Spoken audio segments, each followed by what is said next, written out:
Hello and welcome to this month's Naked Neuroscience podcast with me, Hannah Critchlow, brought to you in association with the Wellcome Trust and in partnership with the British Neuroscience Association. This month, we're finding out about the science of funny. We'll be visiting a laughter clinic and faking giggles to see if they can stimulate the same brain circuits as a real laugh.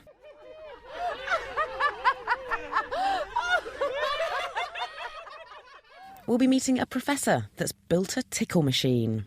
Plus, this is the sound of a small animal being tickled. But which animal is it?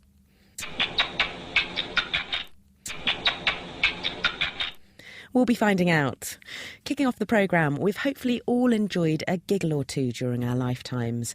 But how we express what's tickled our fancy varies. Some people let out hearty bellows. Some chuckle and shake their shoulders with mirth, whilst others laugh silently inside. And what we find funny may differ too. Smut makes some smile, others love a good prank or pun, and some just laugh loudly at it all. We've had a lot of questions in from you about laughter and why and how humour evolves. And to answer some of your questions, I caught up with Professor Sophie Scott from University College London. First up, she tackles this. Hi Naked Scientists, Stephen here, regular listener, love the show. I'm wondering, why do we laugh? I know that we laugh as we find something funny, but what are the underlying reasons? Has this ability to laugh made an impact on the survival of the human race? If you ask humans what makes you laugh, we'll talk about jokes and we'll talk about humour. If you look at when we laugh when we're with other people, we laugh when we're with our friends. So you're 30 times more likely to laugh if you're with somebody else than if you're on your own, and you'll laugh more if you like those people or if you want them to like you. And actually, if you look at laughter from that sort of social perspective, it's exactly the same in us as in chimpanzees, as in rats. It's basically an old mammal behaviour for facilitating social bonds, making them, maintaining them, and sort of ensuring that groups of people sort of cohere together by laughing together. So it has a tremendous advantage for us. I think it's about comedy, and actually laughter is mostly about social bonds and who we like. We laugh with the people we like. So we laugh to facilitate social bonding. But what about other animals? Kate McAllister asks this. Hi Hannah, I just wondered if you could tell us, do other mammals laugh? Well, they seem to. Wherever you find laughter, it has very similar properties. You find it associated with tickling, and you find it associated with play. And in fact, there was really nice work done with rats by Yang Panksepp, and he was working on rats' vocalizations and looking at the sounds that they made when they were distressed. And to do this, what you have to do is record the rats and transduce the sound down in pitch so we can hear it, because rats are much smaller than us and they make very high-pitched sounds. We can't hear them. So they noticed, once they'd done this, that the rats made other sounds. And for example, when the rats were playing with each other, and rats are very social animals, when they play with each other, they made a different sound. And they wanted to know if that was something like laughter, so they started tickling them. And they noticed that the rats made the same sound when they're tickled.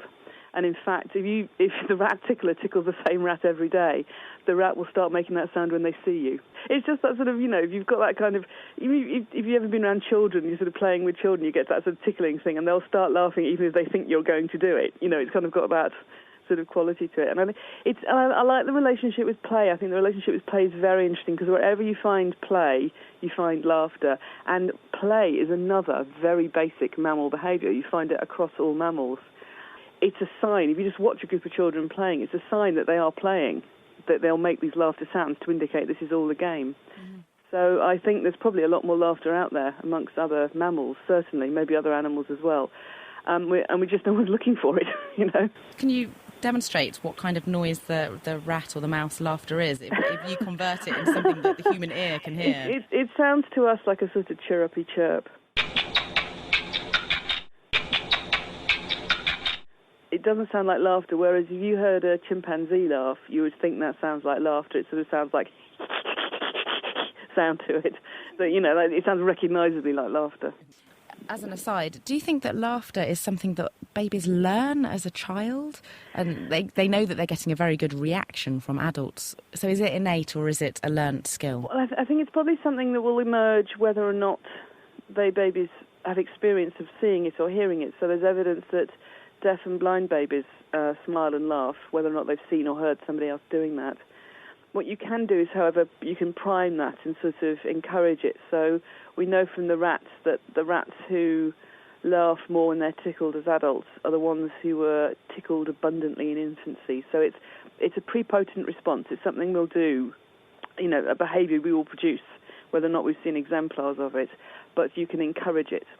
And one of the things that I'm very interested in is why in adulthood people have very different experience of laughter. So every time I talk about laughter, online or at some public event, I'll meet somebody who says, I find things funny, but I never laugh. And I'd really like to know why some people, laugh at the drop of a hat, but other people are much more, less likely to exhibit the behaviour, although it doesn't affect their enjoyment of things, they're just not laughing. So I'd be interested in knowing sort of how those developmental experiences feed into adult behavioural styles around laughter. Thanks, Sophie, and we'll be returning to Sophie later in the show to find out exactly what's going on in the brain and body during laughter. But first, quite a few of you got in touch asking about fake versus real laughter and the contagious power of giggles. In order to investigate this, I visited a yogic laughter clinic hosted under a chestnut tree on a lush green in Cambridge. I spoke with Zoe Harris, who hosts the sessions, to find out why clinics like these are proving so popular. So, laughter yoga was invented by Dr. Madan Kataria in 1995 in India. And his philosophy behind it was, as a medical doctor, he wanted his patients to improve psychologically, but without the use of drugs. So he found an article about how laughter, even fake laughter, can trick the brain into feeling more happy. And so he researched this a bit, and he started trying to get this group together in the park, and they met and they told jokes to each other, and they had a bit of fun for a few weeks. Then the jokes got out of hand, got a bit inappropriate, and so he developed a series of exercises that would just help promote laughter. And so even if you don't feel like laughing, you join in and the brain will follow eventually, and you release all the happy hormones, all the endorphins, oxygenate the blood, and it just helps you feel very positive and enlightened person. And so his wife was a yoga instructor, and so that's where the yogic part comes in, because he combines the laughter with pranayama, so breath of life, some deep breathing exercises to also calm the mind, as well as oxygenating the body as well. So today we'll just be doing a series of exercises. So no previous experience required, just follow what we do. And Zoe kick-started the clinic by asking us to laugh loudly from the belly to the skies. Here's what happened.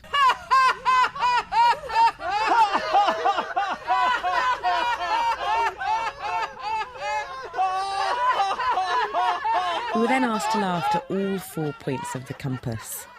And by the time we'd reached the west, it was like a pack of hyenas had hit the park.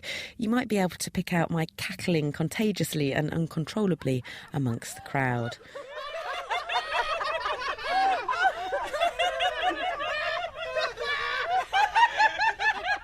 Worryingly, it also sounds a little bit like wailing.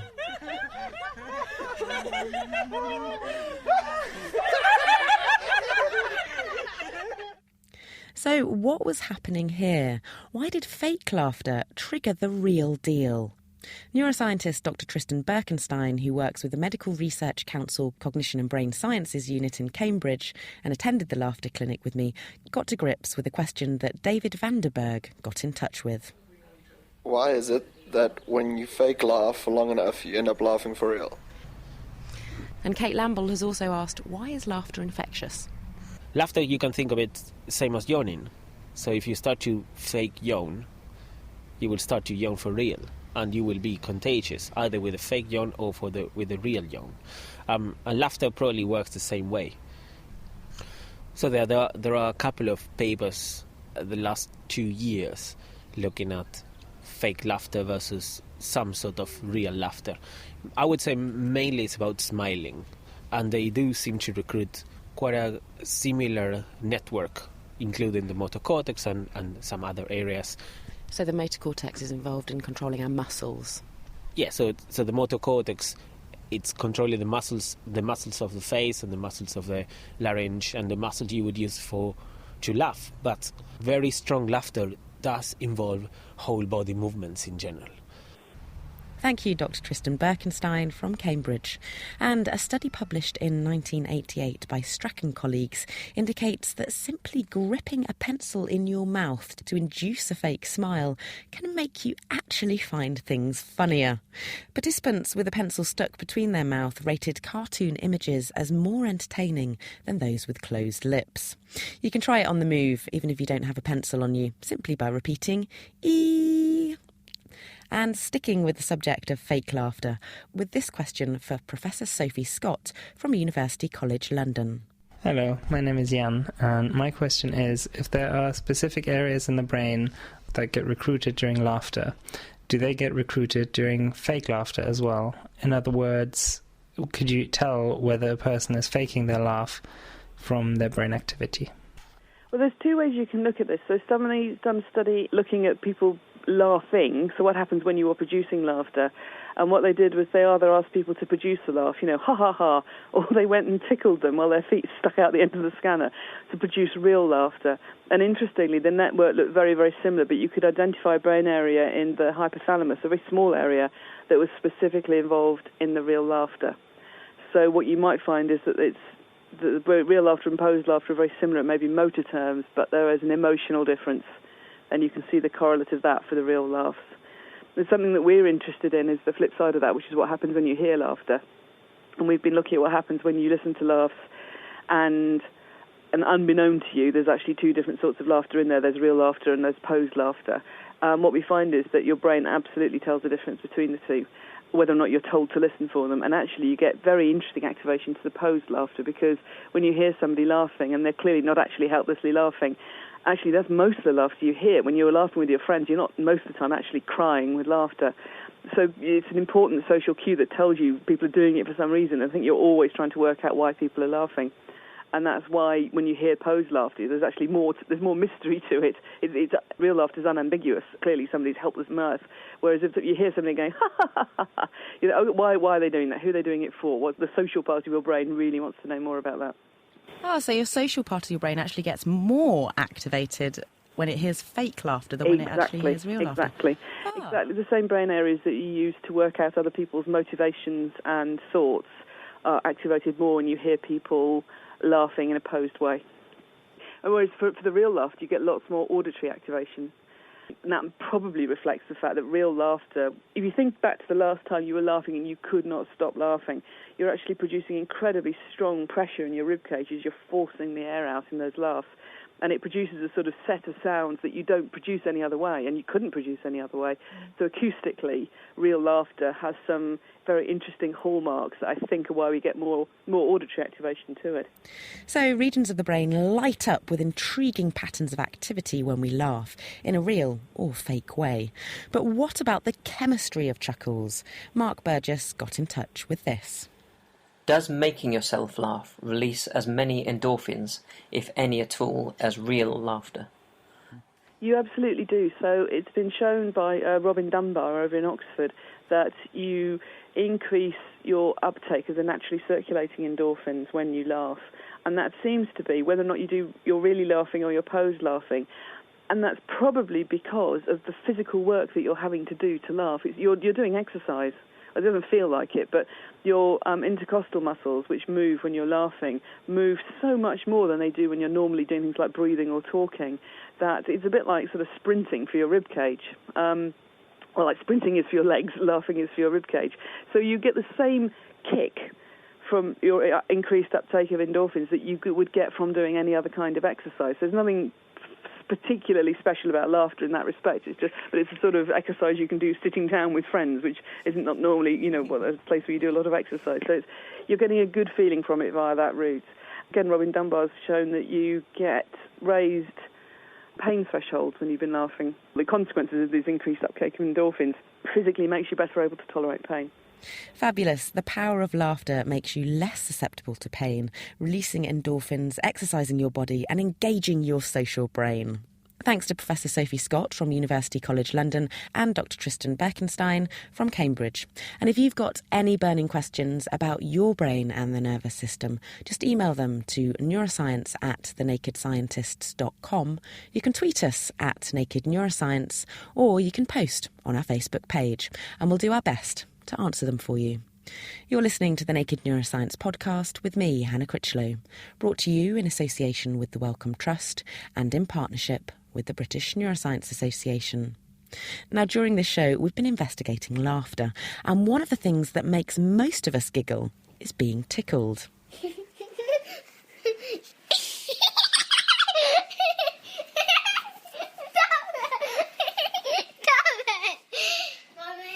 I am a tickle monster. The power of tickle. Now, some people are uber ticklish, whilst others don't react at all to a gentle tactile tease. And what's more, it's almost impossible to tickle yourself. That is, unless you have the psychiatric illness, schizophrenia. In order to investigate this, Professor Daniel Warpert from Cambridge University built himself a tickle machine, the equivalent of a robot holding a feather duster. I met with him, firstly asking him what tickling can tell us about how our brains work. The reason we were interested in tickling is it's a very nice example of how the brain does sensory processing. So one feature you have to do when you process sensory information that comes in through your visual system, through hearing or through touch, is that some of the sensations you get are due to what you're doing with your own body. And some of it just comes about passively from things moving around in the outside world. And a fundamental thing the brain wants to determine is what bits of the sensory input I'm getting come from an external source and what comes from what I do. And tickling is a very nice example where when you do something to yourself, it feels very different from when it's done externally to you. And so there were hypotheses from the 50s which suggested that perhaps tickling had to do with the fact that the brain makes predictions of what you were going to feel based on your own actions and remove that off. Very similar to the way those noise-cancelling headphones work. On aeroplanes, they cancel off the external sound, so you hear the internal sound coming from your speakers, but the brain would have to make a prediction, a rather complex prediction of what was going to happen. To study this, we set up a really nice robotic interface, which allows to control the relationship to what you do and what you feel. So you'd hold a stick in one hand attached to a robot that moved in 3 dimensions, and we could track that movement and use it to control another robot which tickled you.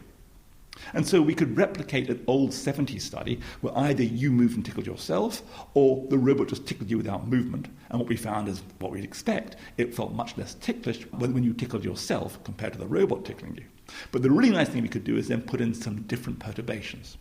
So subjects would move back and forward with the tickling stick, and we'd replay that to themselves in tickle mode, but with time delays of 1/10 or 2/10 of a second.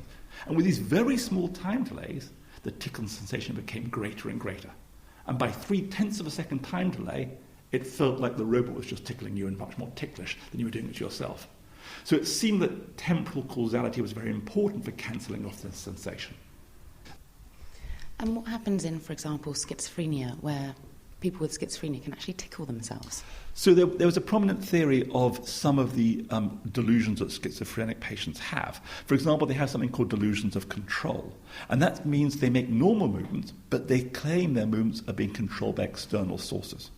And so this predictive phenomenon can actually be used for a different thing, not only to cancel off sensory feedback, but also to determine whether the movements I'm making are due to me or due to an external source. So the moment I can hear a voice speaking in this room, but I'm pretty sure it's my voice speaking in the room rather than you speaking or my voice being played back to me. And one way you can do that is I can make a prediction based on what I'm doing to my vocal tract and to my lungs of the sounds I should hear. And if those match well with what I do hear, it's me doing it. On the other hand, if I hear my voice being played back, I'll realise it's not me because I won't have made the predictions of what I should hear. And so one theory of these delusions of control that schizophrenic patients can have is that they fail in terms of their prediction. They're surprised by their own movements because they don't predict the consequences and therefore attribute them to external sources. The consequence of this is that effectively they don't have the predictive ability, and therefore they should have no difference in their tickle ability compared to self-tickle and external tickle. And although I wasn't involved in the study, a group of patients were examined up in Edinburgh, and it found exactly that. They didn't show any difference in their perception of self-tickle compared to external tickle. So they can effectively tickle themselves? It's more likely that they can tickle themselves compared to normal people. And what else have your tickle machines been telling you? Well, based on the tickle study, we actually went on to look at some other things. So one thing we were very interested in, I have 2 children who at the time of that study were quite young, and what you'll notice about children on back seats of cars on long journeys, they tend to get into these fights, which tends with one of them does one thing to another, the other one responds, and it quickly escalates to the point at which you scream at them. And my 2 daughters would get into these fights, and they'd often claim, both of them, the other person hit them harder. And I felt as a neuroscientist, it was my job to explain, because I know my children never lie, to how they could be telling inconsistent truths. And so we thought from the tickling study, we could probably explain why these sorts of fights tend to escalate. And that's because when you actively do something to someone else, because you generate the commands to do it, you predict the sensory feedback and subtract it off. So when one child hits another, they think they've hit the other person less hard. So if the other child retaliates with the same force, the first child thinks it's been escalated. So based on that observation, we decided to run these sorts of studies, not in children and hitting, but with adults and just gentle touching, in a tit-for-tat type game. And what we found is when we got people to play a tit-for-tat type game where one person touches another and they have to touch back with the same force, if they don't know the rules the other person is playing by, and that we brief the subjects in different rooms, we find the forces they use escalate rapidly over the course of 5 or 6 turns each. And if you ask the people what rule do you think the other person was playing by, they'll say things like, well, they were being asked to double it. And so we've done quite a lot of studies now showing that when you generate forces on the outside world, you always tend to underestimate the forces that you're generating due to this general predictive phenomena. And I think that's true not only of forces, but also in terms of speech. We always think we're speaking quieter than we really are, and so on. It's a general feature of attenuating what we believe we're doing on the outside world. And how does this fit in with patients with schizophrenia? Well, the prediction from this is a nice prediction. So in normal subjects, when they feel a force passively and have to reproduce it actively, they push too hard because they attenuate their own forces. And since we believe there's a failure of this predictive mechanism in patients with schizophrenia, then effectively we predict they should be better at that task. So if you don't attenuate, you should be better at matching forces. And the nice thing about that is mostly in patient studies, you assume the patient's going to be worse at something. And here we have a prediction they're going to be better. And we've tested this out in a group of patients who have schizophrenia and age and IQ match controls. So what we found is they're significantly better than controls in that when they experience a force passively and have to match it actively by pushing with their finger, they do a much better job than normal subjects. Interestingly, we see quite a variety of attenuation in normal people. So some people attenuate a lot when they produce forces, some don't attenuate very much. And we've recently did a study in Cambridge where we gave people a delusional inventory questionnaire. So these are just normal undergraduates in Cambridge. Questions such as, do you ever feel you're destined for greatness? And because we're in Cambridge, many people have delusions they're destined for greatness, and that's part of a delusional thinking. I was about to say, can you get a normal volunteer amongst the Cambridge students? We get a range. The questions go from, do you ever think people are talking about you behind your back, to do you ever feel you're a zombie with no will of your own? And so from this we can get a measure on each subject of the delusional thinking. And what we found is it strongly correlates with how much they attenuate. So that even with the normal population, somehow delusional gradations of thinking correlate with how much you attenuate when you're doing these force matching tasks. Well, the more delusional you are, the less you attenuate, so the more effect you have on the world around you. The basic experiment is very simple. People put their finger under a small lever, which is attached to a little motor. And the motor generates a small force on the finger and then stops. And the subject's task is then to use their other hand to push on the lever from above to generate the same percept. And so what they do is they tend to push too hard, because when they do it themselves, they predict what's going to happen, subtract it off, so they have to push harder. And they push harder by about 50%. So if they experience a force of, a kilo, they will produce 1.5 kilos of force to get the same experience. So people that are delusional, they actually have a very accurate self-representation of their effect on the world around them. That's correct. So people with schizophrenia who have these illusions of control, they are able to match accurately because they don't have the predictive phenomena, and therefore they can actually match more accurately than normal subjects. So are they delusional? Well, unfortunately, yes, because what it means is they find it hard to separate out things that they've done in the world from things that just happen in the world. So you need this predictive phenomena to be able to know, is it me or is it someone else which is doing something? And they're not able to disambiguate between those two, even though they can match forces more accurately. Thanks to Daniel Walpert from Cambridge University, who probes delusions using tickle and tapping machines to get to grips with why people with schizophrenia seem better equipped at tickling themselves. It's due to the problem of distinguishing whether sensations arise from one's own actions or from external sources. So most healthy volunteers can identify sensation that they cause themselves and then discount or attenuate them. Hence, our inability to tickle ourselves. However, some patients with schizophrenia seem to lack the ability to attenuate the sensations arising from their own actions, which leads them to showing little difference in their perception of external and self-tickle. And closing this month's show, how funny is this? I'm 7, I'm 5 years old. What does the path say to the wall? I don't know. What did the path say to the wall? I like your style. Funny, funny.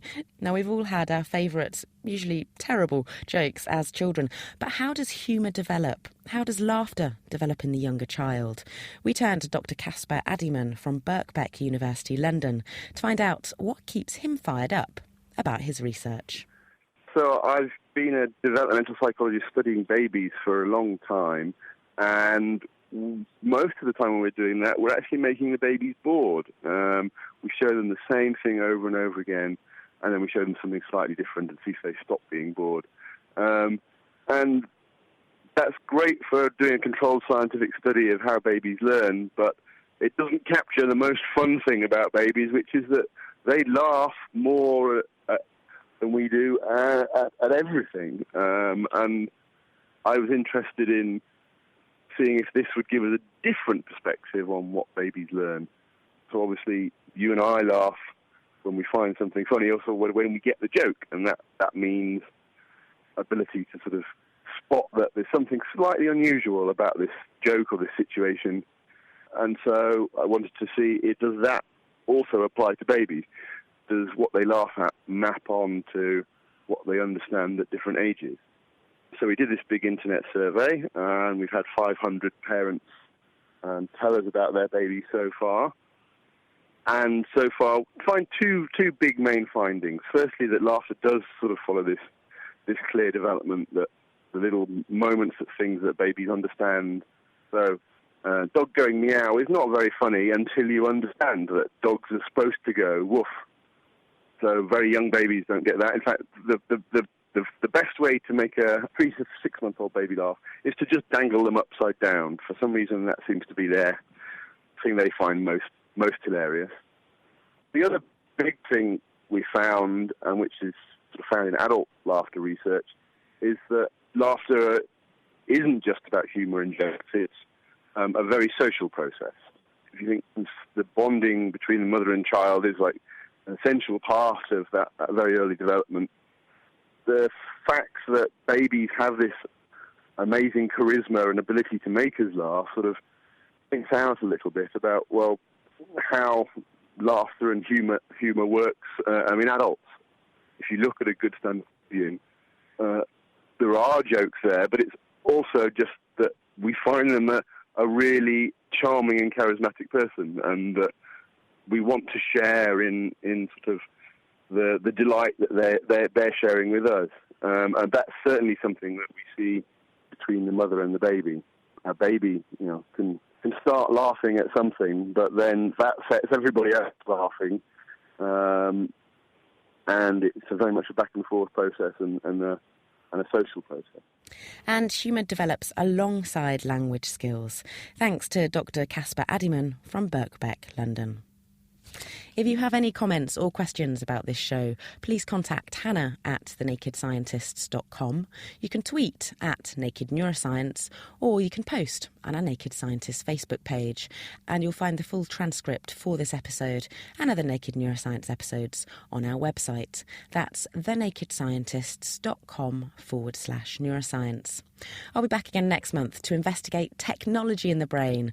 Are children as young as 4 getting addicted to smartphones? Can technology help those with memory problems? And how is technology changing our brains? We'll find out. That's all we've got time for, I'm afraid, for this month. I'm Hannah Critchlow, and this is Naked Neuroscience in association with the Wellcome Trust and in partnership with the British Neuroscience Association. See you next month to open our minds.